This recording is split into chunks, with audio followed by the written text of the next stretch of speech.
We want to start by reading the book of Deuteronomy chapter 30 verse 15 up to 20.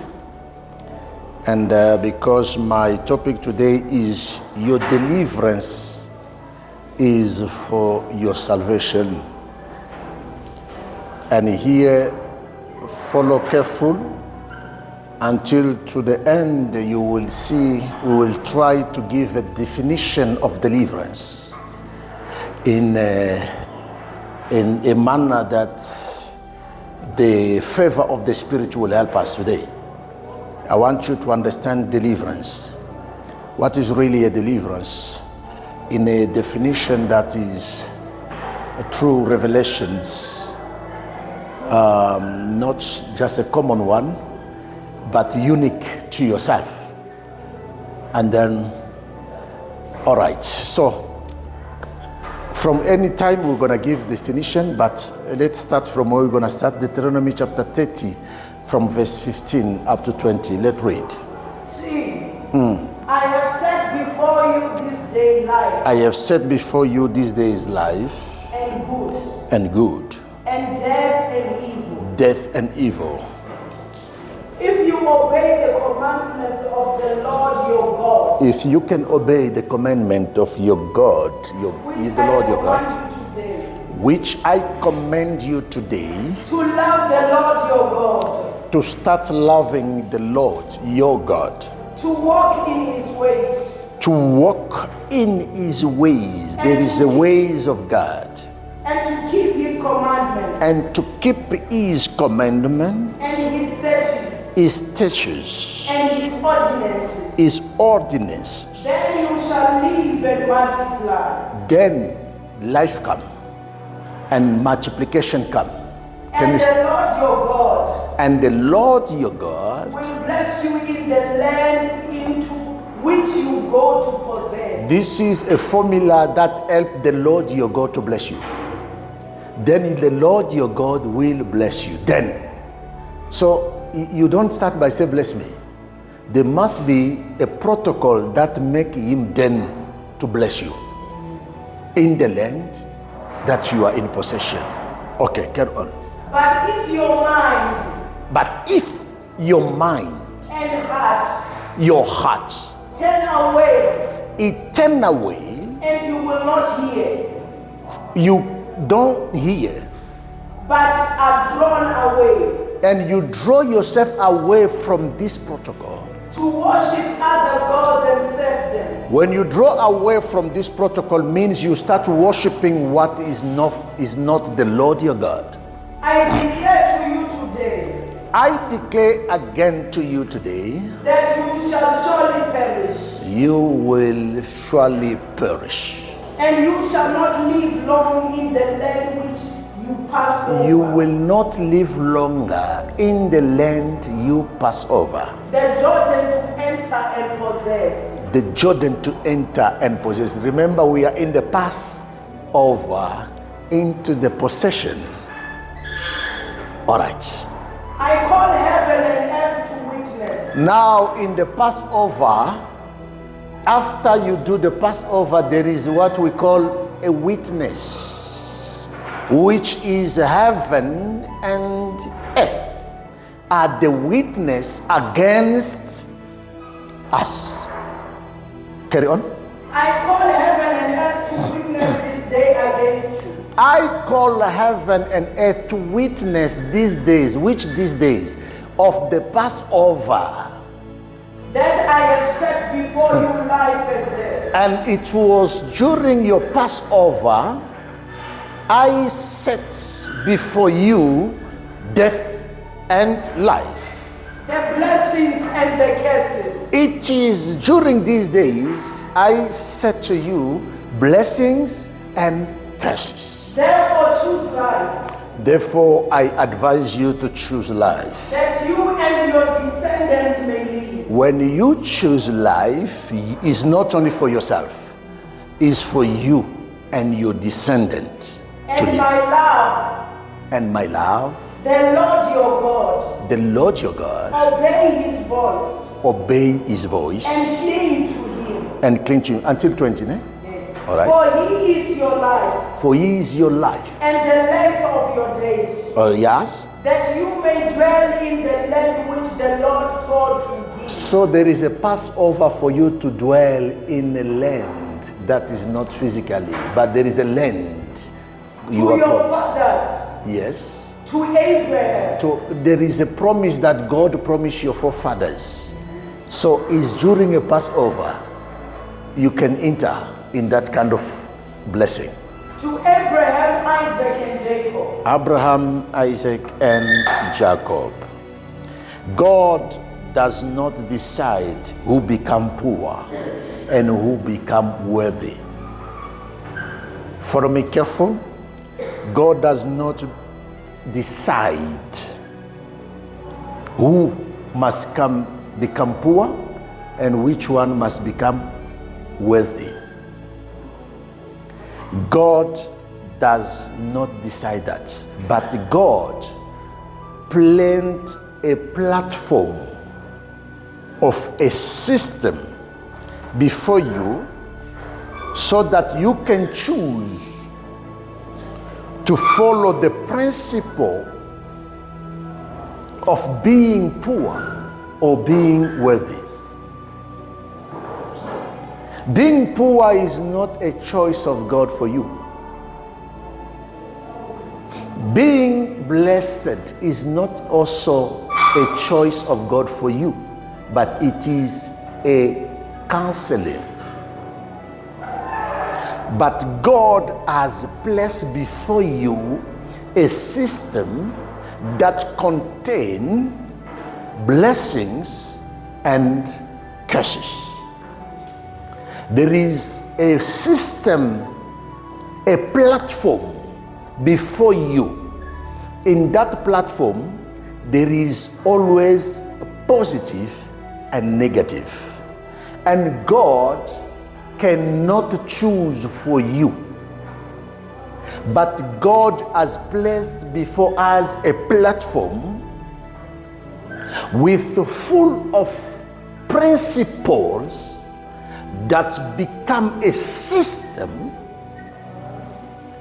in which you have a free will to choose to become worthy or to become poor.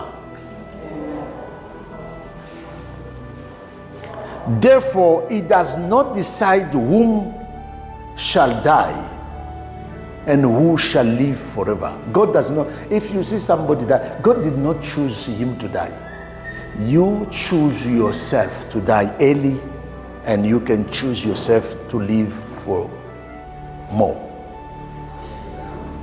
That is what the Bible is talking in Deuteronomy. I place before you death and life. It's not for me, God, to choose. Choose what you prefer. If you prefer to die, you will die. So you can see from this word that if you have more stress and you say, I want to kill myself, it will work. You will die because you choose to die. Can you see that? He said, I put death and life before you choose. You can be a prayer warrior, you can be a pastor, you can be an intercessor. The moment you choose death, you die. You can be a child of God, you can be a follower of Christ. But the moment you choose poverty, you are poor. Can you see that? Because there is a system. He put before you life and death, curse and blessing. It is up to us to use the power called the power of the knowledge and decision to become and determine your portion. There is a power of knowledge in this system that we call the platform of God. In whatever He places before you, you have to inquire the knowledge, the understanding, the comprehension. When you have the knowledge, the understanding, the comprehension of good and bad. Can you understand that? I put before you good and bad, poverty and wealthy, is for you to require the power of the knowledge, to know what is poverty and what is wealthy. And from this knowledge, you must have what we call an ability to decide what you must become. Can you understand that? So, it's up to you to engage by your decision, your understanding, and what you are doing. What is a decision? Decision is not something you say, I choose this one, I choose black. No, in this kind of protocol of God, a decision is not made by your mouth only, but this decision is made by your character. What you are behaving, it is a choice to live or to die. What your character is a choice to become worthy, to become rich, or to become poor. Your character is a decision to become lonely or to become married. Your character is a decision to divorce or not divorce. Your character is a decision to become educated or not educated. Can you see your character? Your character is a decision for you to become clean or dirty. The way you behave is a decision to become a respectful woman or not respectful, a respectful man or not. So it's your character that decides, it's not your mouth decides. So this is a very critical thing. God does not decide who become delivered and who may not become. Because some of us, even in the church, will become offended. Why me? I'm in the church for 20 years, I don't get delivered, but this one, he come today, is delivered. This pastor, they are choosing people because he come with money, because this one is new. Me, they don't care about me. No, deliverance comes from God, not from your pastor. Can you understand that? And God does not decide who to get deliverance and who must not get deliverance. But deliverance is before you. Can you understand? It's in the platform. It's up to you to choose to be delivered or to be in the bondage. He has put before you deliverance and bondage. Choose deliverance. Deliverance is a behavior. You can behave bondage. You can behave deliverance. Follow me carefully. I say today we are going to touch definition of deliverance. So you can see now I'm already starts. I say it's going to be not a common one. Okay. Now, a deliverance is not a choice of God. Don't wake up in the morning and say, God, when God chooses to deliver me, I'm going to do. No, deliverance is already before you were born. God already placed your deliverance before you. So it's up to walk in choosing that deliverance, or for you to choose the bondage. Okay.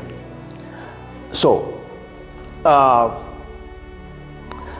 God, He placed a system that can help everyone to receive his own deliverance.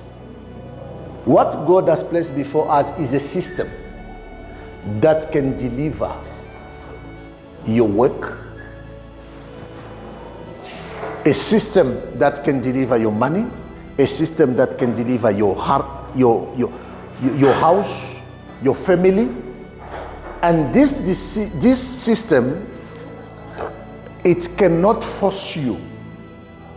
It depends on your free will to say, no, from today I choose to start live like this. And that life you choose become an appointment. Remember last week we speak about your decision. Can you see that? What you decide. What you decide, my friend, is a 50% of your deliverance. It can be a 50% of your bandage.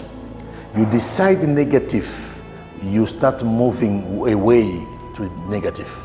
You decide positive, the journey to positive. Can you understand that? Take care about what you decide. Never decide from emotions. Can you decide from your understanding? Try to define things before you decide. Have a right. You see, most of us, we decide on things without knowing the real definition of it. Then tomorrow we are disappointed. I didn't know. Oh, why you didn't know? Because you didn't understand the thing. Can you understand that?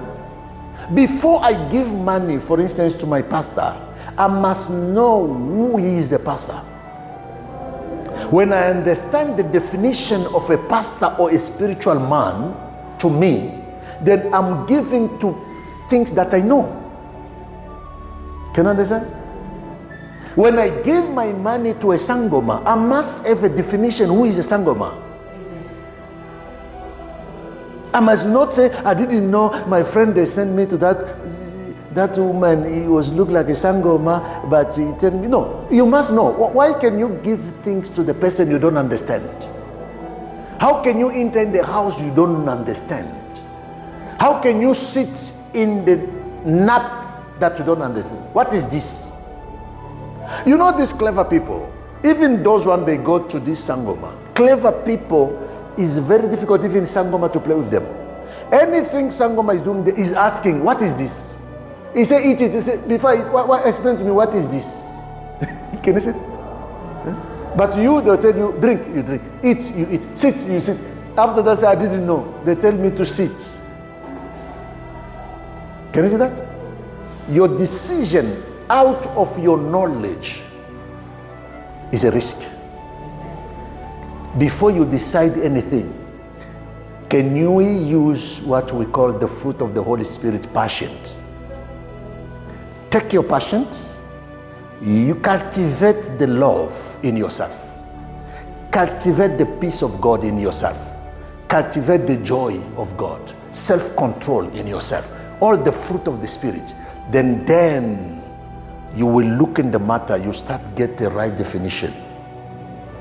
And then when you decide, you are not deciding by emotion, you are deciding by knowing yourself and by knowing the things. So, what I want us to understand here is that deliverance is for people who are saved.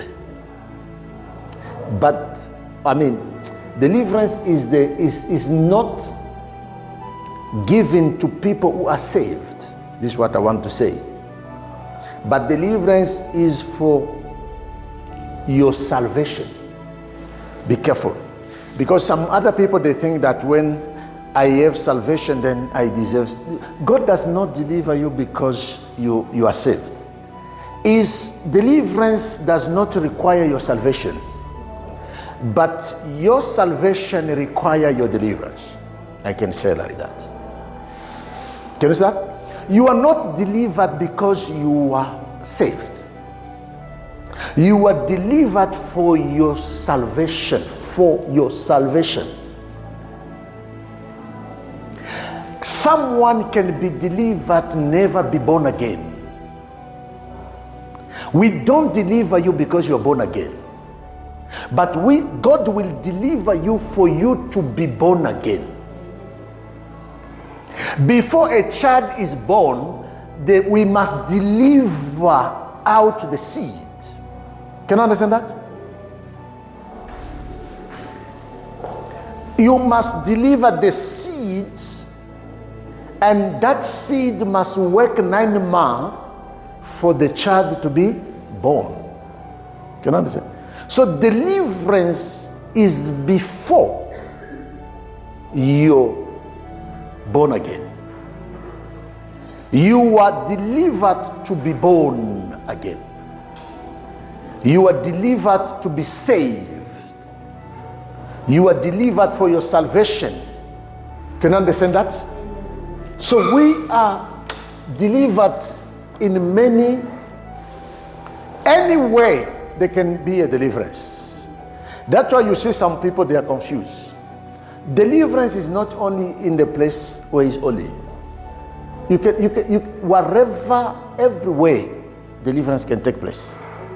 But not every way salvation can take place. Not every way it can be born again. Why I'm saying like this? I will try to explain. You are not delivered for you to stay at the same position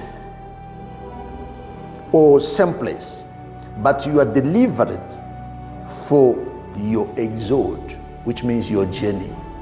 Deliverance is the journey, is the start up of a journey, is a mutation. Deliverance is a transaction. All right, let me try. What is a deliverance? Deliverance is a journey that must take you from A to B. If I deliver you from A and you are not reaching B, you are not delivered. Can you understand that? You are delivered from A to reach B, not deliver you from A to stay in A. I'm delivering you from poverty so that you can shift to worthy. Can you understand? But deliverance is not worthy. Deliverance becomes an ability for your journey to worthy. But someone can be delivered from poverty and decide to remain in poverty while he is delivered. Follow me carefully. Someone can be delivered from evil and decide to remain without his salvation. Someone may not be saved and yet delivered. Someone, I don't know how to explain it. Okay. The Bible says this. He sent the word and the word heals them. All right. So he delivered the word. Can you see that? It's a transaction. He delivered the word. And when there is a deliverance, there must be receiving. Deliverance is this system of delivered and receiving. So when I deliver to you my book, you must receive. The moment you receive the book, you are delivered. Can you understand now?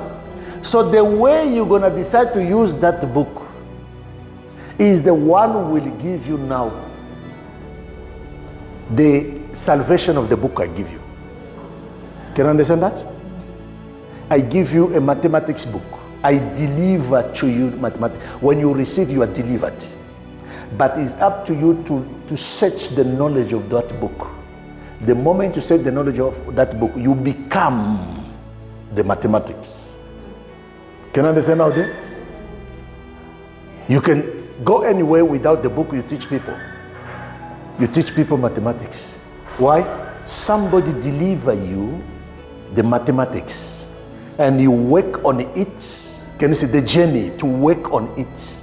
You decide repeatedly, work on it, memorize it, understand it, comprehend it. And end of the day, you become yourself the book of mathematics. Then when somebody reach there, you say, what is this? You start right there. They say, where is it come from? No, I'm delivered. Can you understand that? That's why I said deliverance is everywhere. Everywhere. When God is saying He sent the word and the word deliver them, heals them. Which means when He sent the word, we receive the word. After we receive the word, then we decide to work on that word. Then by decision to work on that word, then the word heals. That is deliverance of healing. Heal us. And this is not only a healing of your headache. The word heals every sickness. Your marriage, your finances, every sickness you call. Failure is a sickness. Can you see that? So, I try to go in that manner, but we are going until you understand. Like I say, you are not delivered for you to stay at the same position. You are delivered to start a mutation. You have to go. Abraham, move from your country. God came to deliver Abraham. And Abraham has to decide to leave his own place. That decision, can you see that? He was delivered already by receiving the message of God. You are delivered. But you can still stay in the same position. It's up to you. Being delivered but suffer. It's not everyone who suffer. You call it is not delivered. Every day people are delivered. That's why I talk to you, I say every day is a revelation. Why every day is a revelation? Because every day is a power that delivers us. Revelation is a deliverance. Wise people, when they receive a revelation, they know I'm delivered. Because revelation is understanding, is a knowledge, is a comprehension of the matter. When I understand, I know I'm delivered. What need now to me is to work on my understanding. Can you understand? Then I reach the salvation of the things. I reach on the place called saved. I'm saved now. Can you understand that? Each day it is a deliverance. But if you don't understand that the day is a revelation, you will say days are disappointing you, yet you are the one disappointing your days. All right. Remember, they were reading to us, they say, there is a ways that you must walk through choosing good and bad. Ways. So it's not a matter of praying only, it's a matter of knowing yourself. Here we are teaching, all this teaching since we start teaching, I'm teaching you what we call the self-control. Self-control is a teaching that connects people to their destiny. You will not understand your destiny if you don't understand yourself. Because it's about your destiny. It's about you. You are the destiny of yours. And you cannot know you if you don't know what is a self-control. Can you understand that?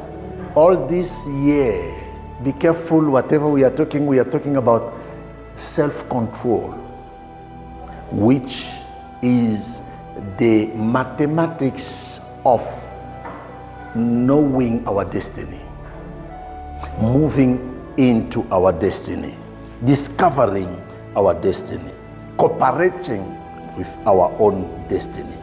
Because when you are moving out of your destiny, you are lost. So you can see now, some of us, we can be delivered from your separating of yourself and yet you still not living your self-control and you fail to move in your destiny. Because lack of moving in your destiny, you have decided to lose yourself, to lose your senses. So this, okay, I was talking that you cannot stay on the same position or same place, but you are delivered for your exode. Exodus means journey. It's the journey, and not every journey, like we go to Pumalanga, we go to Kwaza. No, this exodus means the journey between you and God. Deliverance is the journey. It becomes the start of the journey between me and God. Not the journey between me and my boyfriend, no. Not the journey between me and my girl, no. It's the journey, is a personal journey, you and your God. That is deliverance. If you get delivered and you don't start the journey, then God will go, you stay. Then you will be delivered and living as if you still have the same bandage, because there is nothing will change. It's like we pay for you the ticket of the plane. Can you see that? To go to London, for instance. Then I pay for you a ticket to go to London. You take your luggage, you go to Ortambo International, and you stay in the bench there. You start drinking and buy coffee and KFC. The plane is there. You decide not to enter. Can you see that? So you have everything, but you will still stay living in South Africa because you didn't use your deliverance. I'm just trying to give you that form. You are delivered to follow Jesus Christ. When I'm talking about deliverance, it's a journey to where? To Him. Deliverance is a journey to where? To Him. Who is Him? Jesus Christ. Who is Jesus Christ? The Word. I and the Word are one.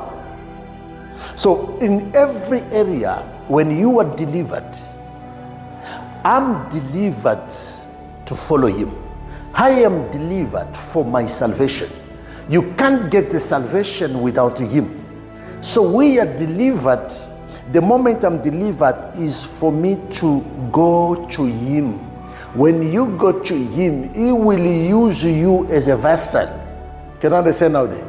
He will use you as a vessel to make you reach your final destination, called your promised land, that we were reading here in Deuteronomy. When you reach the land that I promise you to possess. Can you understand? So God can use anything, God can use anyone to deliver you. God can use the Bible. By reading the Bible, you can get delivered. By receiving dreams, you can get delivered. By receiving vision, you can get delivered. By receiving prophecy, you are delivered. By receiving this kind of preaching, you are delivered. But it's up to you to remain or to go. Wise people, when they receive just a prophecy, they know they are delivered. Receiving a prophecy is a deliverance. I have understood when you come to prophesy to me and I know this is a prophecy. If I know what you prophesy to me is a prophecy, I don't need another. I know I'm delivered. Because prophecy is that you have delivered the hidden mystery. You have delivered the revelation. Can you understand? Now I have understand the issue. By knowing and understand the things, I have to work on it. I will surely reach my salvation. That is why you see in the book of Revelation, John, the one who writes the revelation. This revelation is simply, they call it a revelation. There's nothing even to us to explain. What is a revelation? Is the hidden things. Show it to John. Prophecy is about what is going to happen, what is happening, what was happened. So that, why God can show you that? So that you may choose good and bad. Choose one. Prophecy come to highlight you the wrong parts and the good parts, and is for you to choose. Can you understand? So that's what I'm saying. If I, a wise man, a wise woman, by receiving a prophecy, I'm already delivered, because I know what is wrong, what is good. Can you understand? Then I will choose the good for my good, even if it's painful. When they say good, the problem I talk to you, what you call good is not what God said good. What you call good is you call it good. Sometimes what we call good is not good to God. And what God called good, you call it painful. Can you see that? So when the revelation come, and the revelation make you to identify the bad and the good, that identification of bad and good is already a deliverance.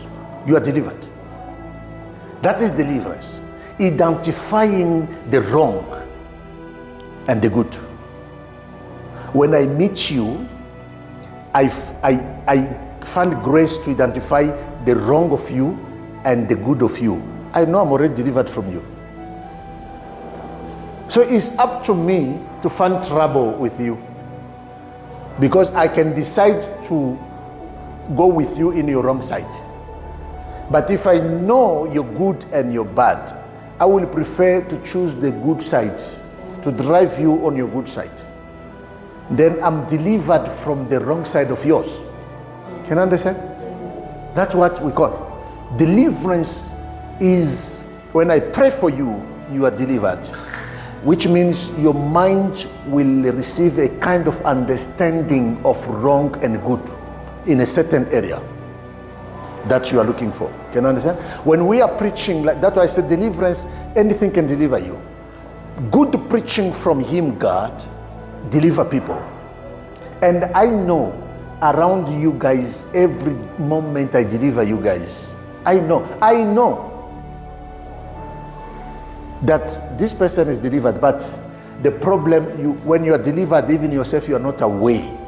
You remain in the place. Deliverance does not allow you to remain. I talk to you, when you bath your child, he must not remain in the dust. When I bath you, I put you oil. It's for you to move in the dust, to sit in the clean area. Then you make the one bath you happy. Can you understand? Many of you, each and every time we are connected, I know. Because when you are delivered to deliver others. Can you understand that? Let me open up to you something again. You see, when you receive a prophecy is a deliverance. I deliver to you. Can you see? I'm delivering something to you. The moment you receive, if you are a good receiver, what you have received is a gift. We call it the prophetic gift. If they prophesy to me, I'm not receiving. We even call it, I received today my prophecy. What is that? If you say I receive a prophecy, I have received the gift of the prophetic. That is receiving a prophecy. And there is no gift that you cannot keep it without use it. Receiving a gift without using is like you receive a seed and you put it in the bucket. You will wait for maize. You have maize. You have the seed, but no maize. Can you see that? You have the seed. So this is what we call deliverance. Deliverance is like we have delivered the seed of a talent in you. When I say I deliver you from your marriage, you have received the gift of getting marriage. So that gift of getting marriage is up to you to decide on using your gift. Multiply your gift or keep it in the ground. Can you see that? I'm trying to give you this kind of definition so that you may know, because sometimes these things start to make even some pastor worry. I'm already jumped that area of worry, because I know when I'm deliver a person, if he himself he don't move, I don't worry. Before we were worried, even men of God today, they are full of worry. Why I don't deliver people? Why people they are not like that? Because himself he don't know even what is a deliverance.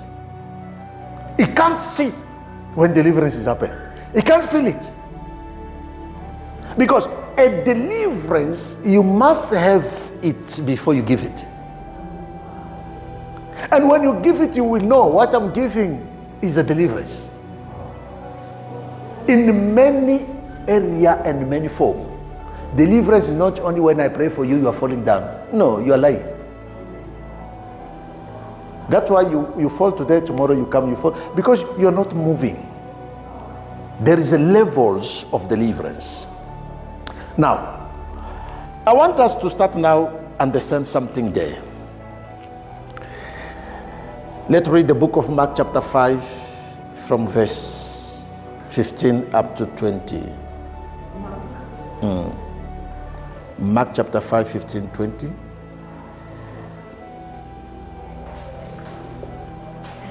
And they come to Jesus. They come to Jesus. And see him. That was possessed with the devil. The man was possessed with the devil. And had the legion. The legion. Sitting and clothed. Sitting and clothed. And in his right mind. And they were afraid. They were afraid. And they that saw it told them how it befell to him that was possessed. That was possessed with a legion of demons. With the devil. With the devil. And also concerning the swine. Can you see here, demons, they always consider them as the devil. Devil is not only devil. Devil comes with a form of demons also. So devil is and a demon, they are together. Like they say to us, you and Christ Jesus are one. Can you see that? All right. And they began to pray. They began to pray. Him to depart out of their coast. So these demons, they start praying for their deliverance. And when he was coming to the ship. When he was come to the ship. He that had been possessed with the devil. The one who was possessed by the devil. Prayed him that he might be with him. He prayed for the deliverance. Oh, okay. He prayed that he might be with him. Okay. I see that one. All right. Here. Okay. How he eat, Jesus suffered him not. Yes. But saith unto him. Said to him. Go home to thy friends. Go home to their friends. And tell them how great things the Lord has done. Go and tell them the great things. For thee. That go and deliver them with this knowledge. Okay. And has had compassion on thee. And have compassion on them. And he departed. And he left. Okay, it's found there. I want there. Here it was the place of the man who they found him in the cemetery full of legion of demons. And if you realize with me, this man was not born again. This man was not a believer. This man never go to church. And yet he was delivered. Can you see that? When can you get the deliverance? Anytime. So people, they think, because I'm not praying, because I'm not this, that's why you can't see even your deliverance. This man, when he was possessed by demons, the demons themselves, they asked Jesus, please don't torment us, remove us from here. Even demons, they ask for their deliverance. If a demon can be delivered, what about you? Do you know why these people, they are delivered? You know why we need to be delivered before salvation or before being born again? Because we were created by the image of God. And then when you are created by the demon of God, by the image of God, likeness of God, you are the temple of the Holy Ghost. Can you see that? So you deserve a deliverance because you are the temple, not of evil. So that's what qualifies you a deliverance, first. And now, when now you are delivered, you must be closer to him, the owner of the temple, so that he may clean the temple, he may put furnitures, he may put now everything. Can you understand now there? But being delivered as the temple and remaining in the same place of the people that they shit is like the way you were telling me that the toilet was not clean. Imagine if we clean and we don't put a security guard there, then the same people, they rubbish it, they will do it after 2 hours. Can you see that? This is how we call deliverance. You will clean this toilet today, tomorrow you will come, you will find it worse than today. So every time and every day you are delivered, because you were the image of God. But the problem, you don't use your deliverance for your salvation. You don't use your deliverance for your blessing. You don't use your deliverance for your life. You don't use your deliverance for the peace, joy of your heart. We don't use that. We try to remain in worry. We want to remain in insulting each other. We want to remain in fighting. We want to remain there. The Bible said this man, after being delivered from the demons, he said he met Jesus. He said, I want to stay with you. I want to be. You are delivered to follow him. Is when we are delivered and we go to him, and when we go to him, he sent you now. Can you understand? He sent you. Go and deliver others by proclaiming this kind of testimony in my name. Can you understand that? He said, feel compassion on them. So this man was delivered to go and deliver others. But before, his deliverance was make him closer to Jesus. When you are delivered, is for you to be closer to him. Until himself, he must now give you an understanding of what you have to become. Then he tell you now, go. You are this and this and that. Go and do this and that. He will give you the right message. And when you go, you will start proclaim deliverance to others. So, deliverance at its first time, it is a set free.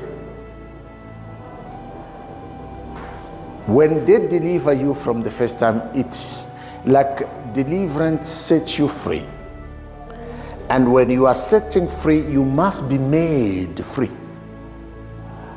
Deliverance sets you free. Jesus made you free. Follow me carefully. Is something that is contradict people. Deliverance always sets you free. But Jesus make you become that freedom. Like I told you, deliverance is like I give you the books of mathematics. Can you understand? Now by reading that book there, you become the mathematics yourself. So when deliverance give you a a freedom, a deliver you. When you are delivered, you have been set free, but you are not yet made free. That is why after deliverance, you must go to him, Jesus. When you go to him, Jesus, like this man, you go to Jesus, say, I want to stay with you, I want to follow you, I want to go where you are. Jesus, he received him for a moment. He made him free. He made him free. The man was become free. And when he was become free, then he sent him to proclaim that freedom to others. You can't go and free others if you are not made free. You can be set free, but don't use your set free to go and make others free. You are going to be dangerous. Someone can be set free and fail to be made free.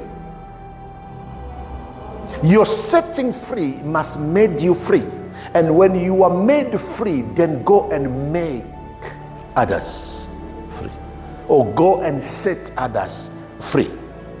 So, in this point, I want us to open the book of Matthew 21. Matthew 21 from verse 1. Because after deliverance, you must make more. There is a character that we call, you have to make more of things. Remember the people of Israel from Egypt. Deliverance, it is Matthew chapter 21 from verse 1. Where you going to read? The people of Israel, they were delivered from Egypt. Can you understand? Deliverance from Egypt, the Bible says they were delivered from the house of the bondage into the desert in the presence of the Lord. Can you understand? I deliver my people to go and worship me in the desert, to go to meet God in the desert. And when you meet God in the desert, God will make you free from the desert, so that when you enter the land, is to proclaim the freedom in the land. Can you understand that? So there is what we call set free and made free. Let's read first Matthew 21 from verse 1. As Jesus and the disciples approached Jerusalem and were near the town of the Page, on the mountain of Olives, Jesus sent two disciples of them into the village. Ahead. As you enter, he said, you will see a donkey tied, which means bound, with its colt beside him, with his child. Is a child. Donkey with is a son. Okay. Untie them and bring them here. Deliver them and bring them to Jesus. Deliverance is after you are delivered, we bring you where? To him. Okay? If anyone asks you what you are doing, what are you doing? just say the master needs. Tell them the master need them. Okay, stop from there first. In your version, 21 from verse 1.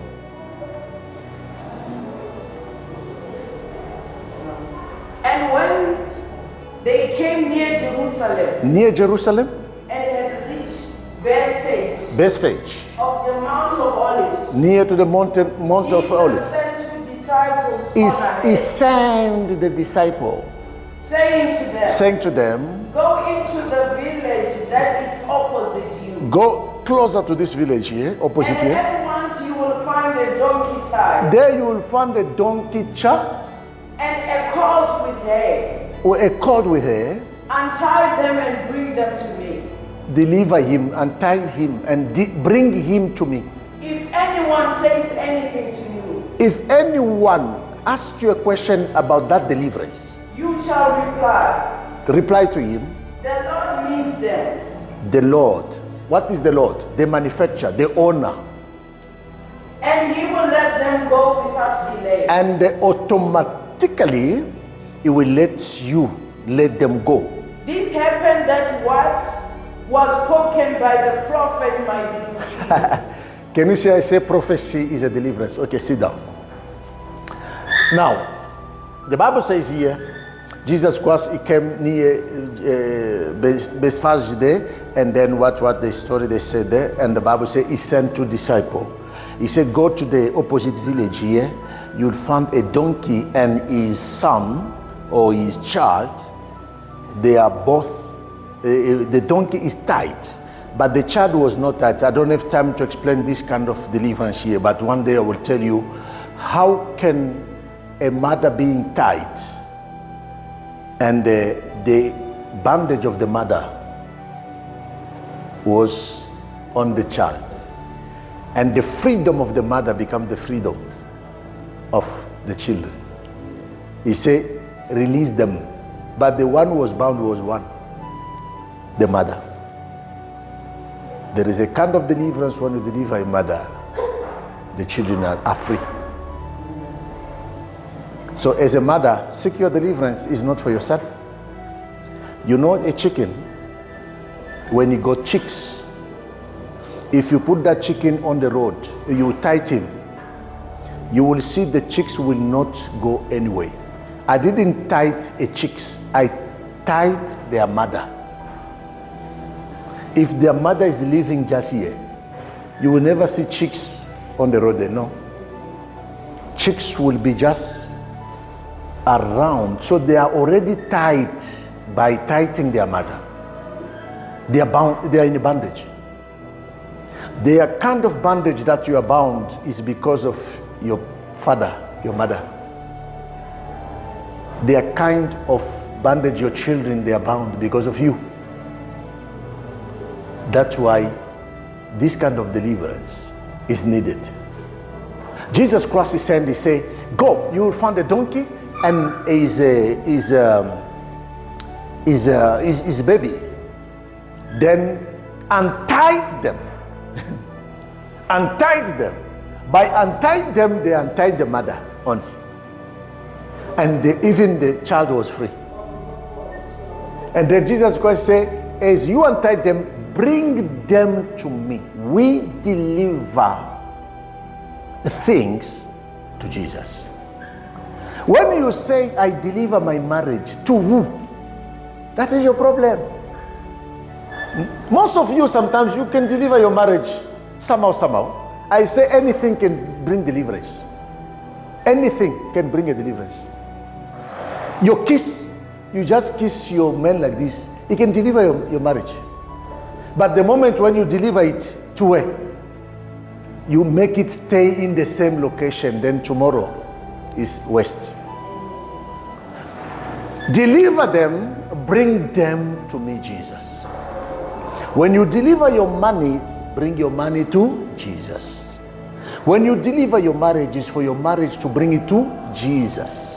When I deliver my body, is to bring my body to Jesus. When I deliver my home, my house, is to surrender my home to Jesus.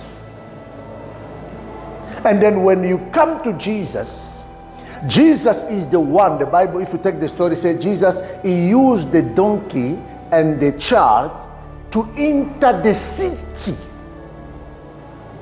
Jesus is the one who will help you to travel from village to the city. You are delivered from village to the city. If they untie you and leave you in the city, you're in trouble. If they untie you, they leave you in the village. Tomorrow they'll find you are tight again. Can you understand? I want to tell you what is deliverance. Jesus, you know, if you deliver them from, you untie them and you leave them in the same place, there is a man who will come and ask you, what are you doing? Why are you delivered this one? Because there is a one who will touch you. By me untie you and leave you there, the one who touch you will come. and he will surely touch you again. And this time, it's going to be 2 chains, so that you may not move. Can you understand that? The donkey were delivered from the village to the city. There must be a mutation. There must be a journey. Can you understand? But this journey, you cannot succeed it alone. That's why I say your deliverance is for your salvation, and your salvation is given by Jesus Christ, the Lord your God. If I was very sad now, I deliver myself, somehow I feel peace. By that moment, that peace, I have to surrender it to God, to Jesus. And Jesus will use my peace from the village to the city. I'm teaching you something profound. Jesus will use your deliverance to your marriage. Deliverance can be, like I say, when I was angry, I somehow I'm delivered from that anger. I have to use that out of anger to Jesus. Use it closer to Jesus. When the moment you come closer to Jesus, Jesus will use that deliverance traveling with you in your salvation, in your glory, the glory. That's why I teach you last time, I say the hidden things, the glory of God is in hidden things. The glory of man is in searching the hidden. Can you understand? What is the glory? The glory is a deliverance. The deliverance is the searching. When I know, oh, bad and good is here. When I know, I have discovered the hidden things. And it's become the glory. I have already the glory. Even when we are fighting, when I know your weakness, that, oh, yeah, right leg of him, he got an injury. Even the wrestling, they always like that. When you know that, oh, your left hand is a weakness, now he have discovered the hidden mystery. It become the glory. It will not touch you anyway, just where there is your weakness, until you ask abandon. Can you understand that? That is how life is. So easy.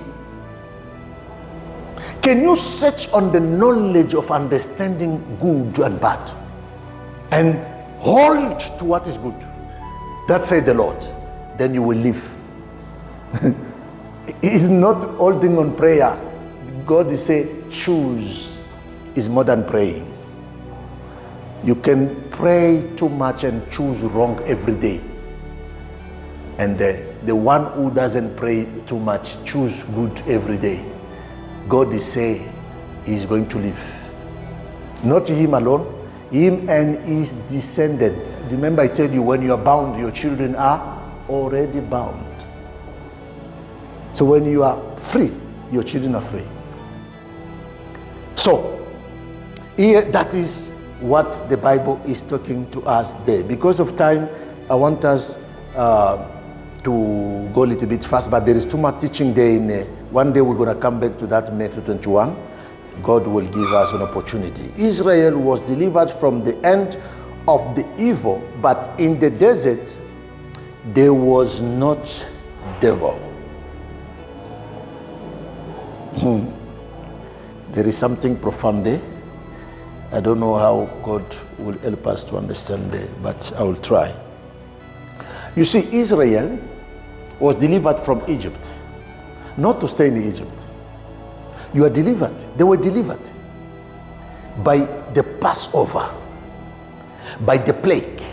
Israel was delivered. But your deliverance is not to stay in Egypt, to remain in the same place. Pharaoh tomorrow is going to bind you again. Deliverance is not something to stay in your own mind. Be delivered by the renewal of your mind. When you have discovered something in your mind new, can you start traveling? Go far with that knowledge. Go very far. Don't stay with it. I have discovered now the mind. Like I'm always telling you, many times we preach, not only us, sometimes even me. There is a place when I can hear you preaching. When I discover in your preaching, I receive a hidden mystery of myself. Something opened my mind from your preaching. I know you have delivered me with your preaching. These are wise men there.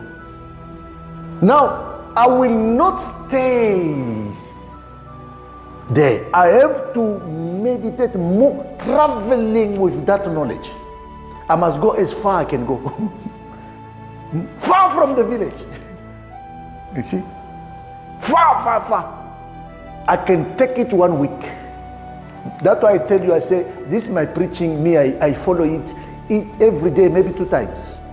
It's not because I want to please myself, because I want to go as far. It's not something comes to me. Sometimes also there is a deliverance to myself. Oh, I start discover more. I go again. More I go, more I'm going to reach the town. From the village to the town. So, when the children of Israel were delivered from Egypt, they were supposed to start a journey to meet God in the desert. Can you understand? I'm delivered for God's sake. Your marriage is delivered for God. You are looking for the fruit of the womb. The moment you get the child, is for give him to God. Train him the way of God. Do the best. When God knows that if I give him a baby, he's going to bring him to my church. God is still looking number, my friend. You will get him fast. The problem of us, we want deliverance. When I get a baby, I start making dreadlocks and put earrings, a boy. That is what is in our plan. Deliverance and make him stay in the bondage. That's why sometimes it's even delay. God will say, it's useless, this one. Automatically in your mind, there must be a journey. This boy, this girl, when he comes, this is the way of Jesus. Prepare for him. Straight. You will see, easy. Now, they come out of Egypt, they go to meet God in the desert. So that God may do what? They must made free. They were set free from Egypt, but they were not made free.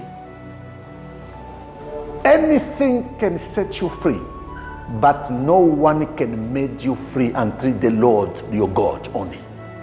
That's why you are set free to be made free. That is deliverance. Your deliverance is set free to be made free. If you fail, it's not a deliverance.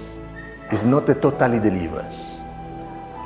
So they went to meet, from set free to the desert to meet the Lord. The Lord himself is the one made you free.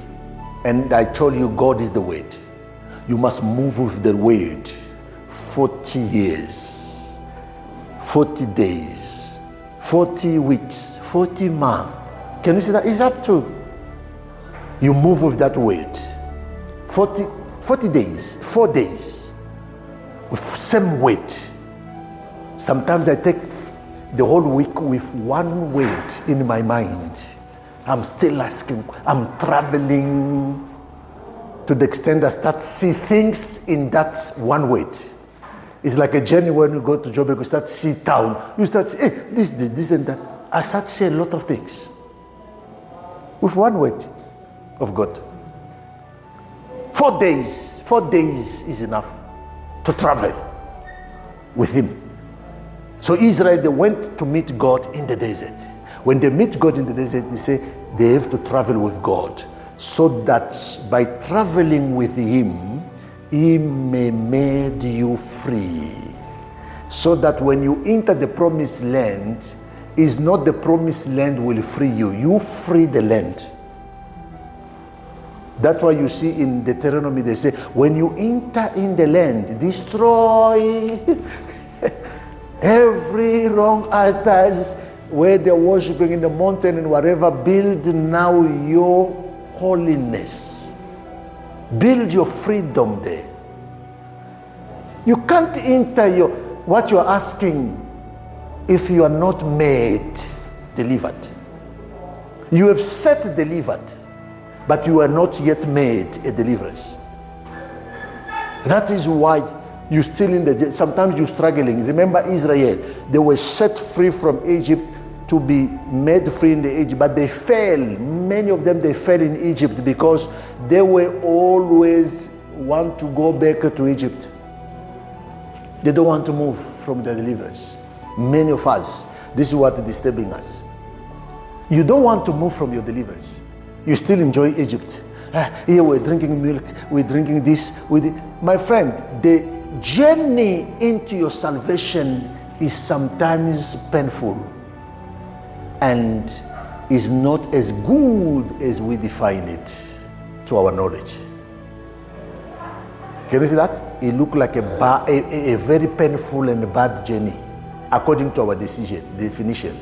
But when you have the knowledge of the Spirit, you will know that pain is what made you the freedom. Is that by that pain your bandage is losing, you are becoming by that pain, you are becoming. But we don't want the pain. Can you see that? By that pain your marriage is becoming. By that pain is becoming. Food cannot become, this porridge pap cannot become pap without the eat. It's by the pain of the eat. You see, until some process it become a very good part. Can you see that? Through pain. Shake it here, shake it left, shake well, you do it too much. It's complaining. But through the process, it become. When you put it on the table of the king, is a value things now. Can you see that? You can't bring in the table of the king of Ramaphosa, you bring a flour, milli, you put there, they arrest you because you are making rubbish. But if you come with pap, well cooked, they say you bring something value to the president. Because this is food. Can you understand that? But it passed through process. Gold, before you wear it, before you discover its value, so that they must sell to you 1,000 rand or whatever, you have to pass through fire, process of pain. That process of pain is removing the dust in gold. It's killing what is not value, so that gold must remain made gold. Can you understand? Gold must be made gold through the process of pain called the fire. Diamond must pass through fire for you to know now the value. Oh, now this is a 15 carat. After fire, now you know the carat. If you don't pass through fire, you still mix with dust and they cannot know your value. That's why they cannot respect you. Even demons, they don't respect you. These small wishes, they can't respect you because they don't know your value. You still mix with dust until you pass that process.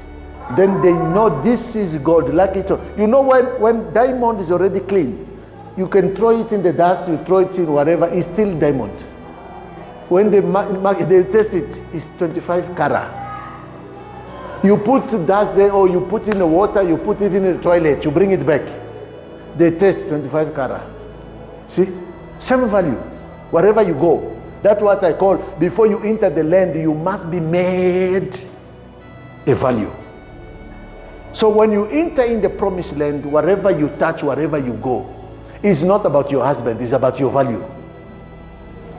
When you have made gold, really gold, you can marry to a dust, but dust cannot quench your value. They will know this is gold. This is gold here. Even dust will benefit the gold. Can you understand? In the desert, Israel reached in the desert to meet God. There were no devil. Devil was in Egypt. Devil was not in the desert. That's why if you check, in the desert, they never mention any devil there. In the journey of Israel, 40 years, no place you see devil come there and do this. No, there's nothing like that. In the desert, after being delivered from the bondage to the area where you go to meet your God, you become yourself the devil of your life through what you decide to live. In the desert, there were no devil. Israel was devil of themselves. That's why you will see in the desert, they are talking about the behavior of Israelites was the evil. When you were delivered and you stay in the same character, you become the devil of your own deliverance, your own life.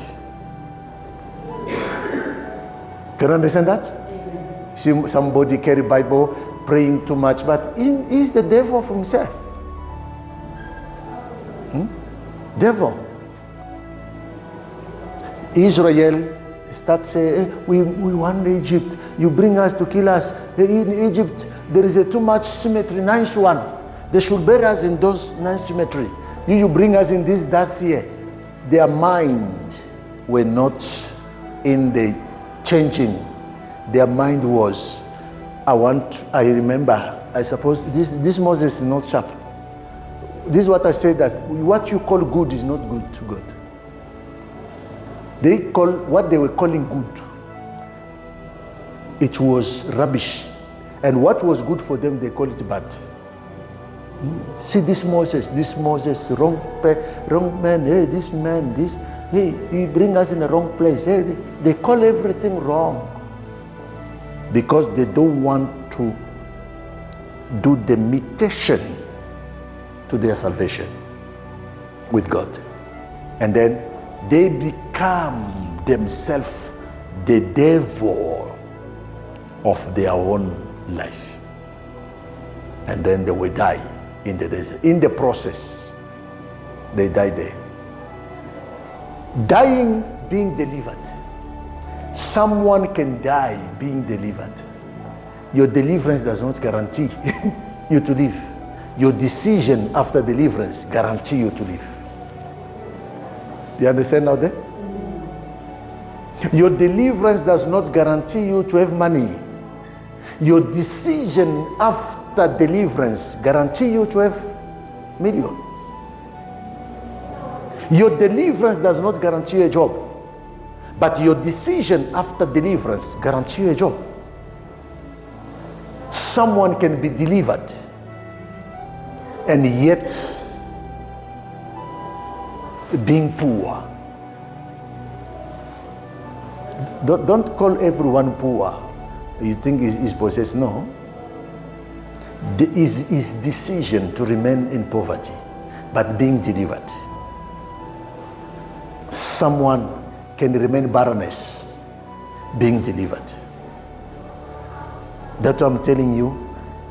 As you, as a man and woman of God, the way you want to serve God, if you don't know these things, you will be worried.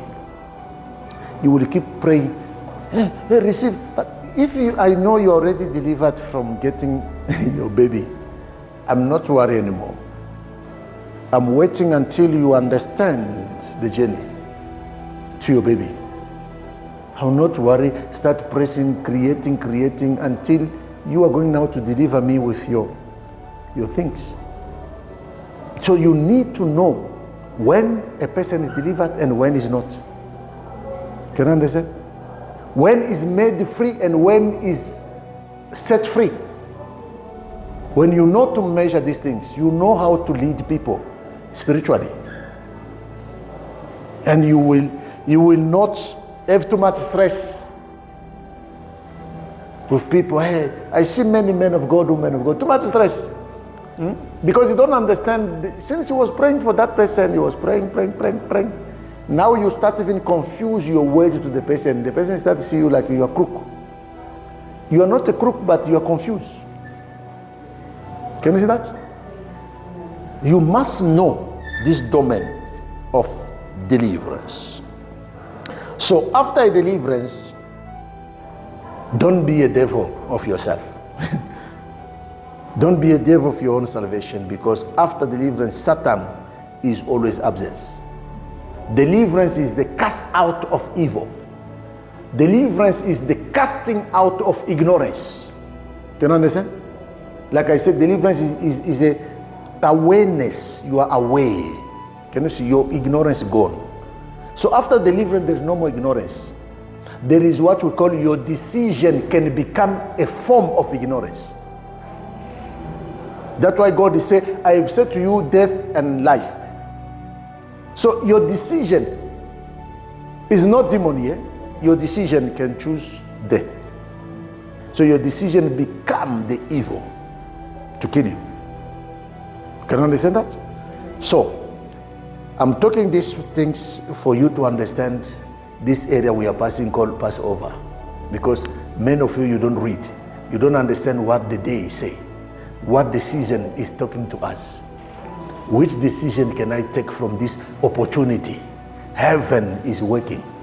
Heaven is working. How can I position myself with heaven? It's not about this movement we are trying to disturb you guys. Hey, now is a seminar here, is this and that, because it's Easter. Because everyone is off, we want people to come. It's not a matter of people, it's a matter of decision. Can you decide to come closer to him? And he's going to send you very soon to his own. In the parable of talent, you will see that Jesus Christ, when he gave the parable of talent, he didn't mention any devil there. So these are the wisdom that we must get. When Jesus was giving us the parable of talent, he said, the kingdom of heaven is like a king who come to give talent. Talent means deliverance is receiving of talent. Being aware of something is a talent. Can you understand? When you know, hey, I can run. By knowing that ability, that I have ability to run, I know I can run, is a talent, is a deliverance. So it's up to you to run or not to run. I can forgive. This matter, but I can forgive. Being aware of carrying a forgiveness in yourself is a deliverance. You are delivered. You don't need a prophet there. You will see just alone, you see maybe your daughter, your son do this, and you will see in yourself there is that ability of awareness that this matter, I can forgive it. Can you see that? That being aware of ability to forgive in you is a deliverance to use your talent. So when Jesus was giving us this, Jesus did not mention devil. For the receiving of talent was a deliverance from the evil one. And it's now a responsibility to you on how you will manage the talent. Can you see that? Let's read Matthew 25. Let's go fast. I see my time is gone. From verse 14. All right, 25 verse 14 is fine. For the kingdom of heaven is as a man. Can you see? The kingdom of heaven. You want the kingdom of heaven here? This is the kingdom of heaven. It's as a man traveling into a far country. Yes. Who called his own servant. He called his own servant. And delivered unto them. Deliverance here. This is deliverance. And stop there. One. Let's go slowly here because I want to close very fast. He called his servant and give them what we call deliverance, is to deliver. Deliverance is to deliver and receiving. So these people were delivered. That is the kingdom of heaven. There is no the kingdom of heaven without deliverance. It starts by deliverance. Okay? And unto to one, he gave 5 talents. This deliverance can come to you with 5 talents. You are away with ability to do 5 talents. For instance, you have a way to make 5 business. Can you see that? All right. To another 2. To another 2. And to another 1. To another 1. To every man according to his several abilities. Deliverance come to everyone accordingly to your understanding, your ability to understand, your ability to comprehend. That is why it's not up to God to say, no, I want to favor this one 5. No, God does not do that. God deliver it according to your ability. Can you see that? It's like they send a lot of things here, but your ability to carry it, you carry 20, this one you carry 2, this one, it's up to how you have ability. Can you understand? And this ability I'm talking is the ability of comprehension. Okay, understanding. Carry on. And straightway took his journey. Now, when God deliver you, God will not stay there. He go away. He leave you with what? Your own decision. You understand now there? God will not be there. When you see a criminal, he take a gun, he take a knife, he leave for his home, he's going to kill somebody. God is looking for you. He will not intervene. He's going to see until you finish because you have choose what you've choose. God is not, you are moving, you bath, I'm going to see a boyfriend. You are bathing, you are doing everything. You say, I'm praying if God, he don't want me, God will stop me to go. God will not stop you. God does not intervene in your decision. Your decision will give you the result. That is it. God has already make a system. I can't just me at home. I say, oh, I'm preparing here, I'm washing, bathing, I'm going to see Sister Faith, we are going to the hotel. When I'm doing that, I'm praying, I say, if God doesn't want, He's going to stop me. He will not. You are going, He's watching you, but He's quiet because your decision become your own devil. Carry on. Then he had received the 5. The one who received the 5 talents went and traded with the same. You can see here, I want to give you a prophetic idea very quickly. You see the person who received many talents. Why? The ability to receive show that this man is clever. Because the Bible said they give them according to their own ability. This man, by having ability to receive 5, you can see already this man is very wise. And this one, by receiving 1, you can see that how lazy. Ability to receive 1, but they give to everyone. You ability to receive just 1. That's why you can't. You can see ability is very necessary. So the one with 5, as he's clever, he multiplied more. The one with 2, he multiplied. But the one with 1, because he's little bit struggling, he hide it. Carry on. And made them other 5 talents. All right. And likewise he that had 2. They call him likewise. Can you see? I said these are wise people. Yes. He also gained another 2. He gained another 2. But he that had received 1. The one who received 1 went and digged in the earth and hid his Lord's money. After a long time, the Lord of those servants cometh. After a time he will come. And reckoneth with them. He called them now. And so he that had received 5 yes, talents came and brought another 5. He come and brought the what you have done. He have, from the deliverance, he have now go far to 10. Okay. Saying, Lord, thou deliverest unto me. You have given me a deliverance of 5 talents. Deliverance means your talent, your gift. Do you understand that? If I pray for you, I say you are delivered, which means in you there is a gift that must work. Can you understand? If you say, Pastor, pray for me for my marriage. When I deliver your marriage, which means I give you the gift of maintaining your marriage, it's up to you to use that gift. If I give you pray for job, I give you the gift of job. Can you understand? It's the gift deliverance also. Okay. Behold, I have gained beside them 5 talents more. Beside them 5 talents more. His Lord said unto him, Well done, thou good and faithful servant. Thou hast been faithful. These are faithful servants to God. Okay, carry on. Thou hast been faithful over a few things. You have been faithful to a small deliverance. I will make thee ruler over many things. You will go and deliver others. Enter thou into the joy of the Lord. Now this is where the joy of the Lord comes. Not the joy of people, not even your joy. The joy of the Lord.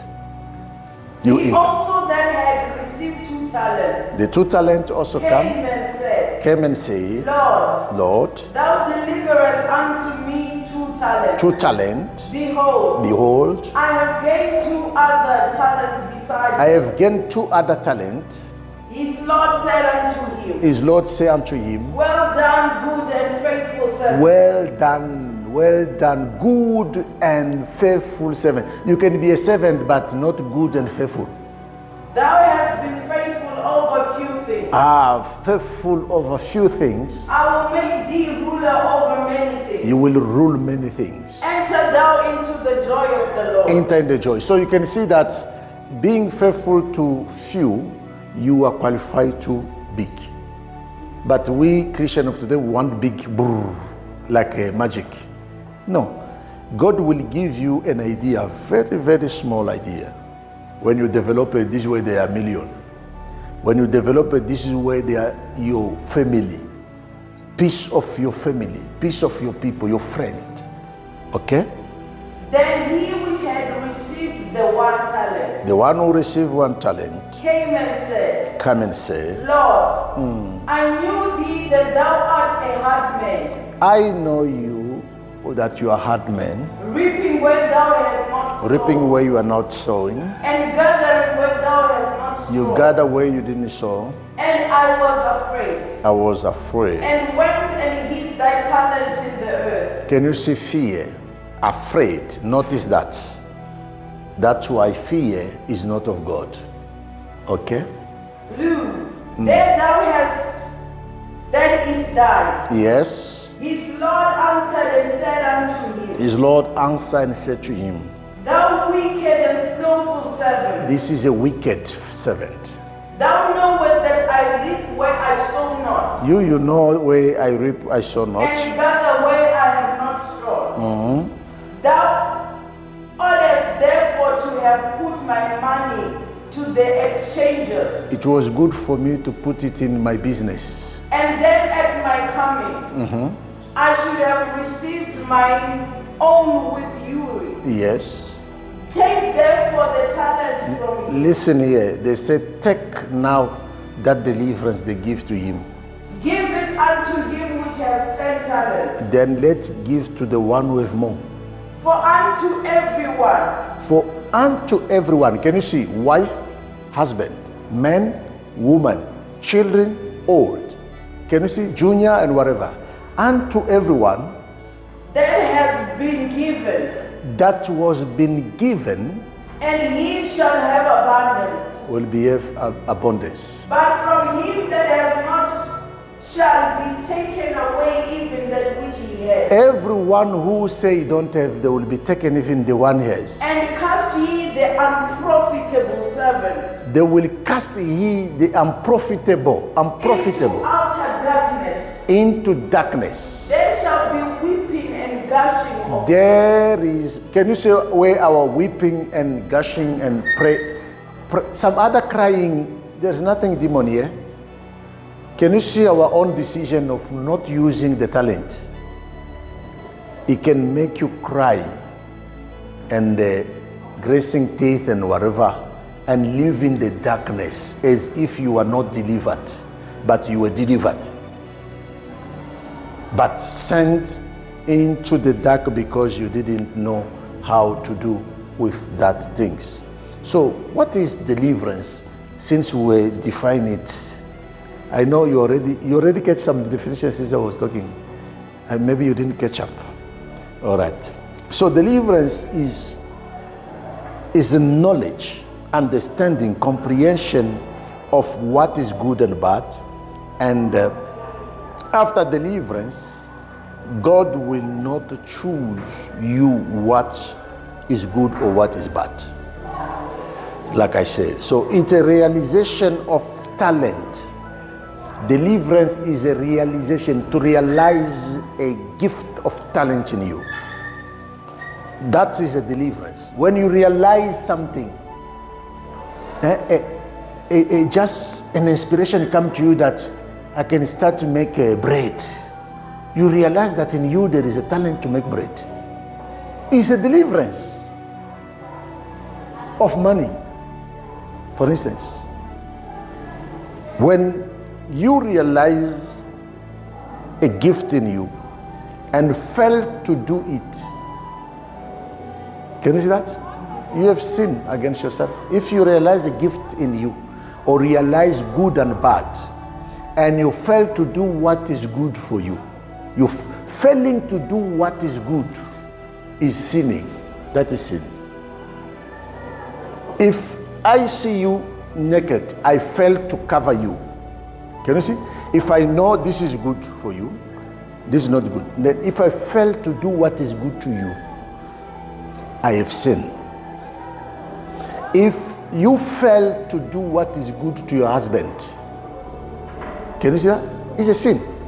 That is, sin is knowing what is good and bad and failing to do what is good. You decide not to do it. And that is when you know this is good but you fail to do it. Remember the children of Noah. He came, he found his father is naked there because he drank. This child supposed to take something and cover his father. That is it. That is it. He should deliver himself and his generation. But him, he know what to do good, but he failed to do it.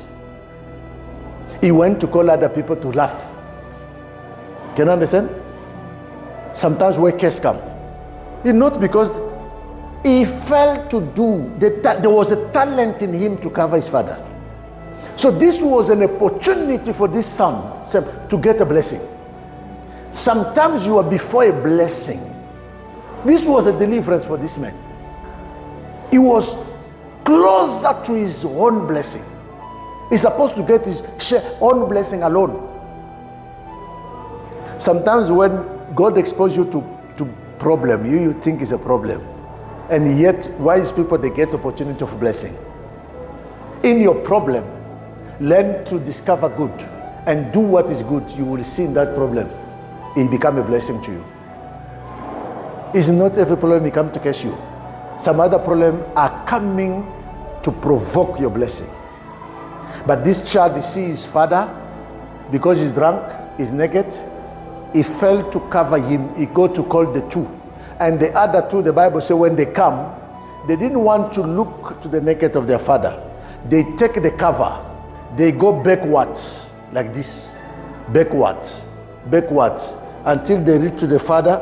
They cover the father. They arrange the father. When the father wake up from drunkenness, listen to me. He wake up from drunkenness, he knew what was happening. And he start cursing the one supposed to do good, he failed to do good. And blessing the one they choose to do what is good. It's about your choice. Can you understand? Is what you choose. Even if there is a problem, you have a reason. You have a reason to do bad. But by doing that bad, if you know that there is good you're supposed to do, by doing the bad, you have cursed yourself. So be careful when situations are coming on your way. Can you be wise enough and faithful servant to him? This is how we know his servant. He knows them by their faithfulness. It is a realization of talent in you, a gift of you. If you check in the book of Peter, The Bible says Peter, we don't want to read because of time. Act of Apostles chapter 12 verse 5 and 10, he said, Peter was in the prison and the angel of God appeared in the prison. Then he touched Peter on the shoulder. Peter woke up as if he was asleep. You see bandage. When you are bound, you are like somebody who's asleep. You will be only a man, a woman of dreams. I will do this. Too much dreams. Some other people, when we look at you, we see this man is dreaming. He's just dreaming. He's bound, but too much dream. Peter was in the prison dreaming. The angel is there. You don't see the angel, but he can see his dream. Then the angel has to wake up him. And the Bible says when he come up from sleep, he realized that the bandage was loose. No chain, nothing, but he was asleep. Free, but asleep. Delivered, but without knowledge. Some of you are delivered, but you don't know that I'm delivered. So you're still in your sleeping, in your darkness, your blindness. That's why you need a spiritual mentorship. These are angels. The role of your spiritual father, your spiritual mother, or your spiritual whatever, is to make you awake. Is an angel that will make you wake every time to see how you are free. And when you have that ability to see how you are free, it's up to you now to decide what to do. The Bible says he wake up this man, the angel wake up Peter, then he tell Peter, you are free. Can you stand up? Follow me. Follow me. And Peter wake up. It's a decision. You can follow or you can decide to stay in the prison. Can you see that? Deliverance is moving. Make a journey. Move. Can you see the chain is broken? Now follow me. Follow me. You decide to stay there. It's not my problem. I'm already deliver you. Then he go. After he go, the Bible says he realized that he think it was a dream. It was a reality. So when you start doing the movement, this is where you will see that the things of God is a reality. When you don't know that, you will still think that is a dream. The things of God you think is a magic. It's not a magic. So deliverance from evil come with this sign. I want to close with this paragraph here, this place here. There are things that you need to notice when deliverance come. Deliverance from evil, special from evil, is coming with oppression must go far from you. I want to explain something that I want to close with these things. Follow me carefully here. So the things that must be far away from you is oppression, fear, and terror. She was leading us in a prayer. There is a place where he say, deliver us from fear. Can you see that? There are many places. But I want to explain it very in details in few times so that we can have a time to close. So the problem is what make you fear? Before we understand what make you fear, let's go to Isaiah chapter 54, verse 14. Isaiah 54, verse 14. In righteousness shall thou be established. In righteousness, you are going to be established. Thou shalt be far from oppression. In righteousness, deliverance, it will make you far from oppression. For thou shalt not fear. When oppression is far away from you, you will never fear. And from terror. You will never get terror. For it shall not come near thee. Terror will never come near you. Okay, I want you to understand, because many people, they cannot understand that scripture, the way is going like that. So I want to explain it like this. When devil they come to you, when evil they come to you, when demons they come to you, any form of problem come to you, what make these people look stronger to you? Because a demon or evil, when they come to you, they come with what we call covered with a power called oppression. Evil they come to you, evil they are not strong. Evil it come to you with what we call oppression. Is that oppression give you fear?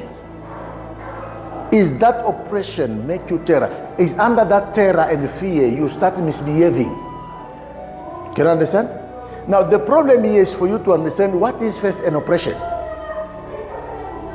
What is oppression? Because deliverance in its original form, when you are delivered, oppression becomes far away from you. What is far away? You see, when something is closer, you feel the heat. If fire is closer, you feel the heat. If this light is closer here, you can read. If this light is far away from you, you can't see. Can you see that? So the Bible says the holiness, the sanctification, deliverance will make oppression far away from you. So you can see oppression, but its intensity will not be closer to you. You will not feel the intensity of oppression. Can you understand?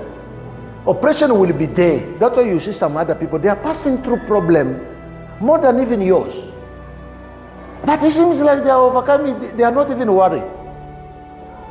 These people, they are passing in a problem that have no oppression. Oppression is far away. What makes problem to kill you, to destroy you, is the presence of the oppression in the problem. You become oppressed over it. Can you understand? Now that oppression will give you terror, will give you more fear. There is a kind of fear where you start to see that I have to defend myself now by using anything. Can you understand that? This is how demons work. Now, the Bible says oppression will go far away from you, and when oppression is far away from you, then fear, you will not fear anymore. Because some other people, because of oppression, even if you want to start a business, you will not start a business because of fear. You have idea for business, but oppression around you.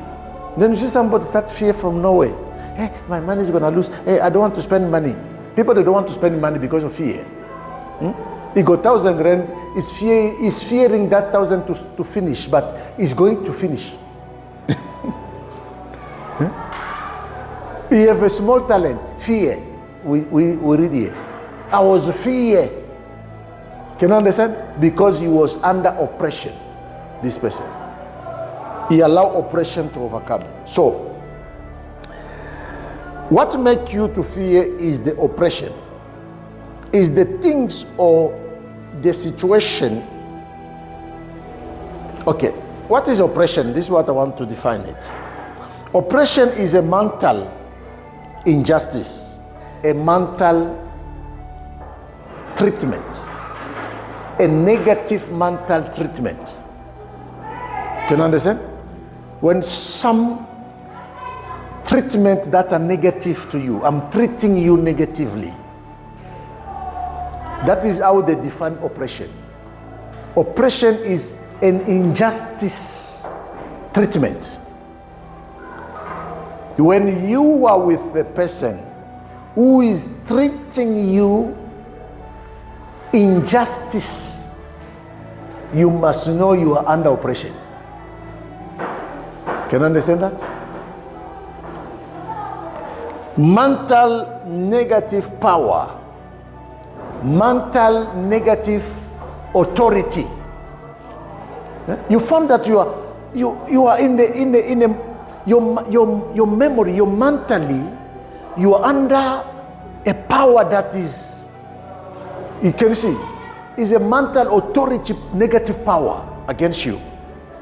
So you are not free, you are always, you see, when you're under authority power that is against you, you are fearing anything you fear. Anything you want to excuse yourself, you want to lie because you don't want, this is oppression.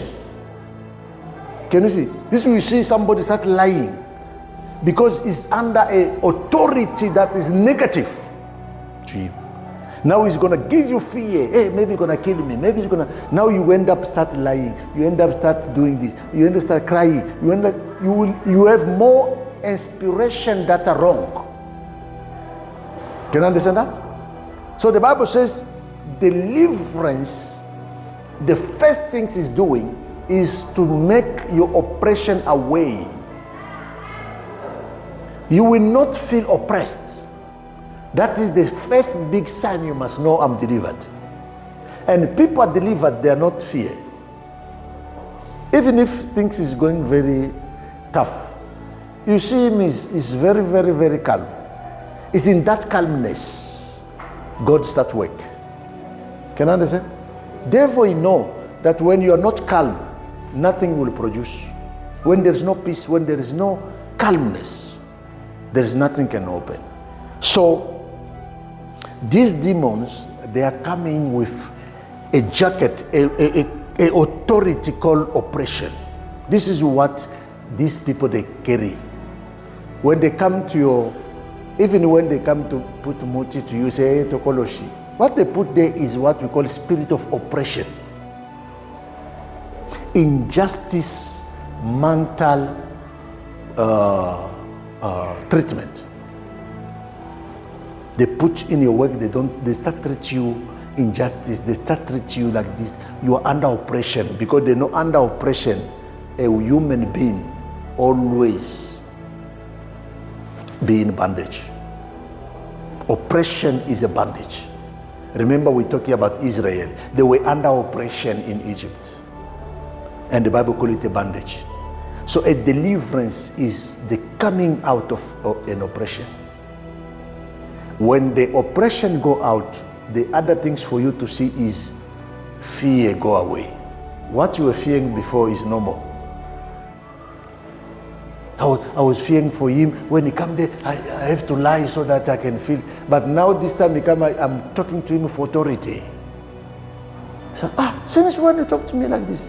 Because I feel myself free to say the truth.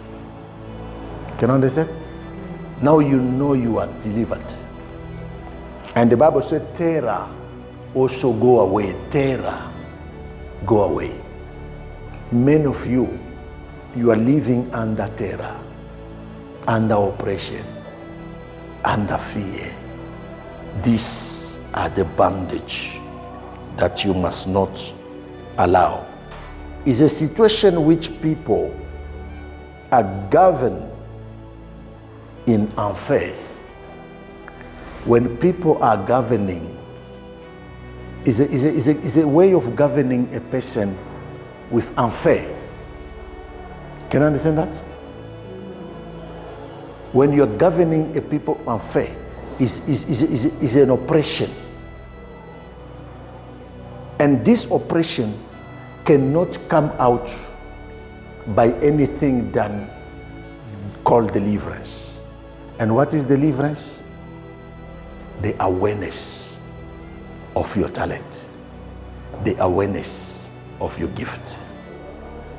And when you are aware of your gift, you run to him, Jesus. He made you now, yourself to become that deliverance.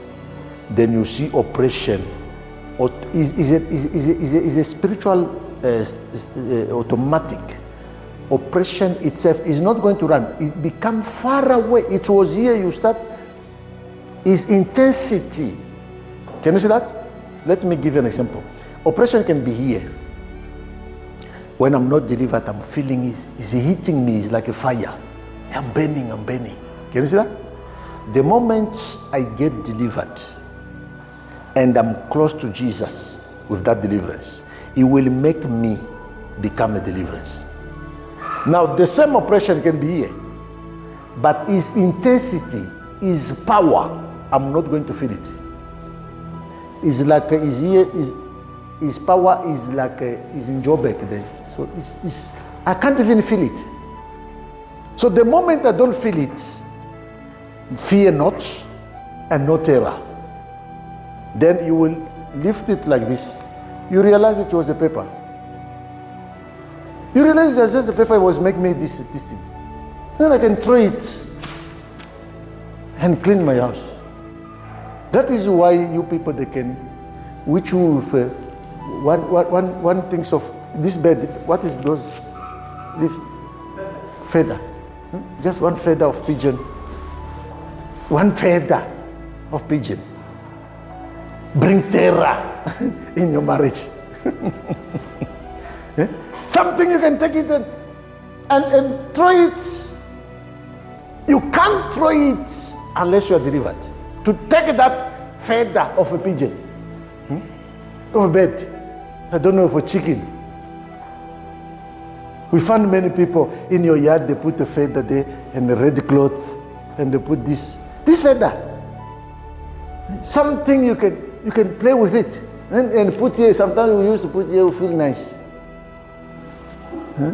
But it's make you terror. This is what I'm explaining to you. Deliverance will make you free, away from oppression, away from fear, away from terror. And the things that represent that oppression, you will now touch it. You will burn it. You can burn it now. Because now I will realize when I don't fear. You see, it's fear that will make me to touch it, because I can know, hey, these things, if you touch it, hey, it's going to kill me now. Can you see that? Oppression, give fear, terror, too much terror. I'm not talking about this small terror. Now, when these things are out of you, you don't feel terror, don't feel fear, don't oppress. Then I will say, what is this? Then say, oh, it's a paper. Why is this doing? What is it doing here? Throw it away.